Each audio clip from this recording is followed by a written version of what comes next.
Nesta aula, nós vamos falar sobre um elemento indispensável em qualquer história que você vai fazer: personagens. Esse é um assunto bastante longo para se aprofundar demais, especialmente se a gente entrar especificamente em personagens feitos para serem apresentados em quadrinhos. Mas eu tenho certeza que o conteúdo dessa aula vai te dar ferramentas suficientes para conseguir criar bons personagens para os seus projetos. Toda história é sobre pessoas, seja uma, seja várias. Essa é uma máxima que você pode levar tranquilamente para qualquer uma das suas histórias. Ah, mas e quanto a história sobre alienígenas? Ou que tem um animal como protagonista? Você pergunta. Ainda assim, é sobre pessoas. Se você parar para pensar, mesmo personagens de uma história que não são humanos, se eles tiverem agência, ou seja, vontade de agir e fazer coisas, eles são pessoas, no sentido que agem e pensam como pessoas agem. Isso porque a espécie humana é extremamente egocêntrica. A gente quer ver e ler histórias sobre nós mesmos. Além do mais, que graça teria você ler uma história sobre uma cadeira que fosse apenas uma cadeira? Agora, se você conseguisse imaginar que a cadeira tem sentimentos, pensamentos, memórias, assim como uma pessoa, a coisa já começa a ficar interessante. O que uma cadeira pensaria a respeito de quem senta nela? Ela gosta de ser uma cadeira ou quer ser algo mais? É por isso que uma história possui personagens, pessoas, sejam elas humanas ou não, que vivem no mundo da história e a quem a história acontece. Todo personagem possui certas características que nós atribuímos, em geral pelo menos, a qualquer pessoa e que, na narrativa, geram a dinâmica necessária para a história funcionar. Pessoas possuem desejos, crenças e valores e agem de acordo com essas crenças e valores em direção do que desejam. Mas o que uma pessoa deseja conscientemente e intelectualmente nem sempre é o que ela realmente precisa. Vou falar mais sobre isso daqui a pouco. Pessoas interagem umas com as outras e, quando isso acontece, bom, coisas acontecem. Ou seja, algo sempre acontece a alguém ou alguém sempre faz algo. E fazer algo aqui é tomar decisões que têm consequências para si e para outros. Antes que você pergunte, não tomar uma decisão é tomar uma decisão nesse contexto. Pode parecer meio bobo no primeiro momento ficar pensando nesse tipo de coisa, mas você, como roteirista, como contador de histórias, tem que entender de forma consciente o que as pessoas em geral entendem emocionalmente. Assim, você vai ser capaz de manipular a sua história da melhor maneira possível e ter um bom controle dela. Muitas vezes, quando as pessoas reclamam de alguma história, por exemplo, que não acontece nada ou que os personagens são chatos, etc., tem a ver com o autor passar batido ou não deixar claro bastante as coisas mais básicas que precisamos para um personagem funcionar. É claro que a construção dos personagens em si é algo um pouco mais complexo, mas antes de você poder se focar no que é mais complexo e se aprofundar nisso, precisa dominar o mais básico. Nesse curso, eu não vou me aprofundar tanto no desenvolvimento e criação de personagens, porque ele ia ficar muito mais longo do que já é. Mas eu prometo que eu vou ensinar aqui o suficiente para você ter um bom ponto de partida. E uma das coisas mais importantes que você precisa aprender sobre o personagem numa história é como eles se relacionam com a narrativa. Todo personagem relevante na sua história, especialmente o protagonista, que é o personagem principal, vai se relacionar com a narrativa de duas maneiras específicas.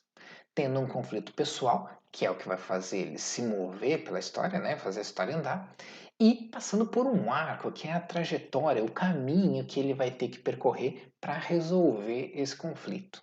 O conflito não tem muito mistério, é o desafio que o personagem vai ter que enfrentar para atingir seu objetivo. Um personagem representa uma pessoa, e como eu comentei antes, pessoas possuem desejos, ou seja, eles querem sempre alguma coisa. Para o personagem conseguir esse objetivo, ele precisa lidar, resolver o conflito.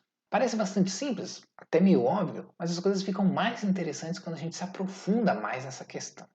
Lembra da história do leite que eu desenvolvi alguns quadros e, se você fez os exercícios das aulas, acabou criando uma história maior e mais coerente com ela? Bom, o conflito do que eu fiz na história é na verdade bastante simples. O desafio é ele conseguir comprar leite. Parece sem graça?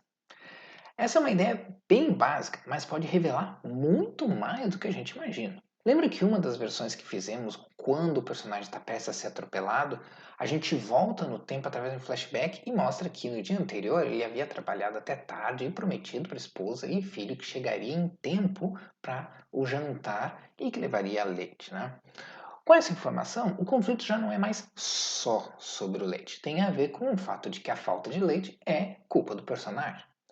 Esse flashback também nos revela um pouco mais sobre a vida dele, insinuando que não é a primeira vez que ele perde o jantar. Na verdade, ele faz isso com frequência, tanto que faz um tempão que não vê seu filho porque o menino já está dormindo sempre que ele chega. Com isso, nós conseguimos perceber que comprar leite é mais do que um compromisso que o personagem tem que ele não conseguiu cumprir. É um símbolo do fracasso dele como pai de família, como eu mencionei lá na aula passada sobre representação simbólica. Ou pelo menos do que ele consideraria, né, um fracasso. Aí nós entendemos por que ele fez tanto esforço para comprar leite, mesmo tendo que sair a pé na chuva. Não é porque ele gosta tanto assim de leite ou porque alguém da família não pode viver sem leite. É porque o leite está diretamente vinculado à negligência dele para com a família. Lembra que falamos na aula passada sobre simbolismo? Esse é um caso em que o simbolismo entre o leite e o fracasso do personagem com sua família foi definido especificamente para essa história. É um símbolo particular à narrativa que a gente criou. E então, nesse caso, talvez o conflito dele não seja ter que comprar leite, né? Talvez o conflito de verdade seja ele provar que pode ser um bom pai, um bom marido. Ou provar para si mesmo que a família é mais importante do que o trabalho. Bom, na verdade, o conflito é provavelmente ambos.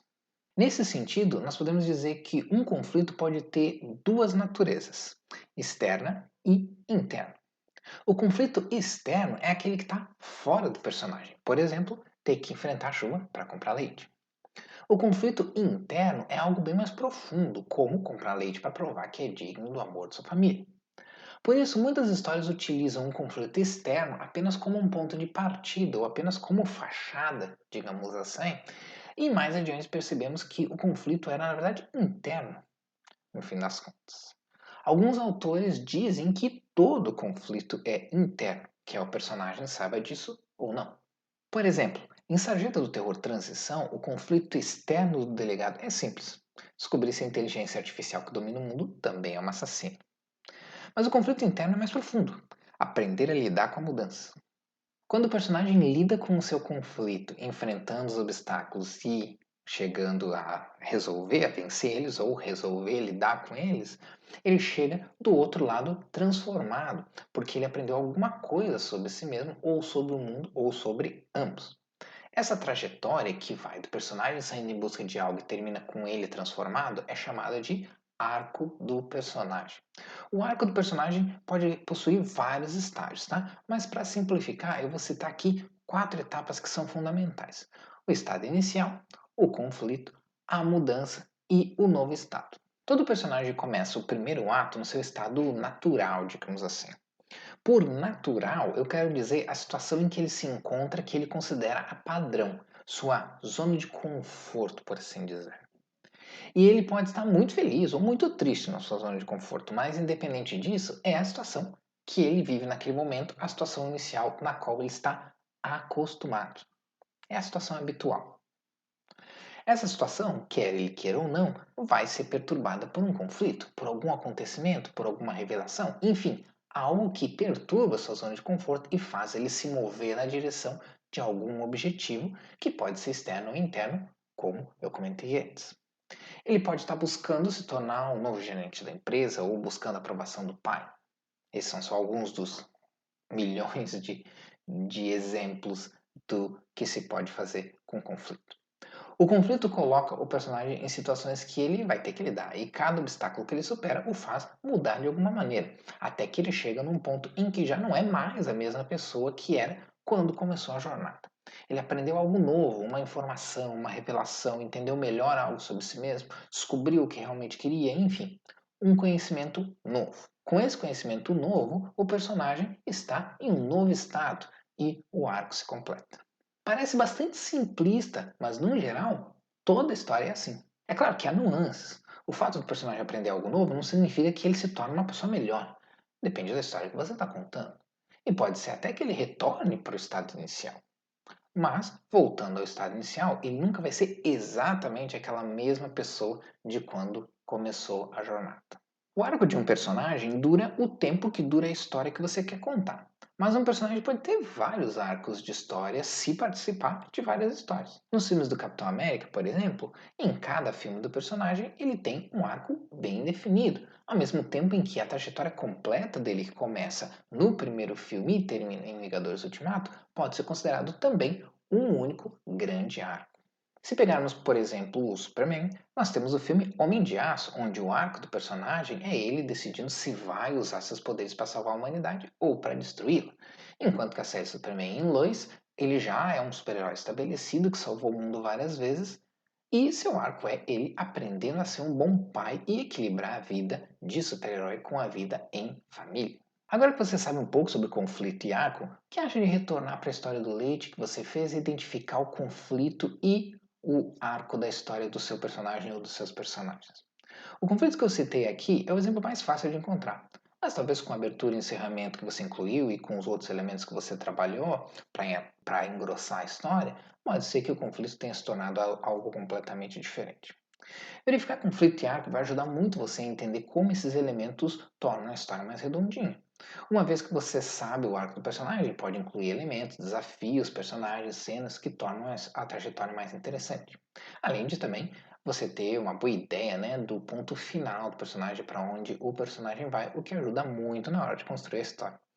E o mesmo vale para o conflito. Uma vez que você tem bem claro o conflito do personagem, pode fazer ajustes na história para torná-la mais redondinha. Então eu recomendo que faça esse exercício porque vale muito a pena. E na próxima lição, nós vamos entender um pouco sobre do que é feito um personagem. Te vejo lá.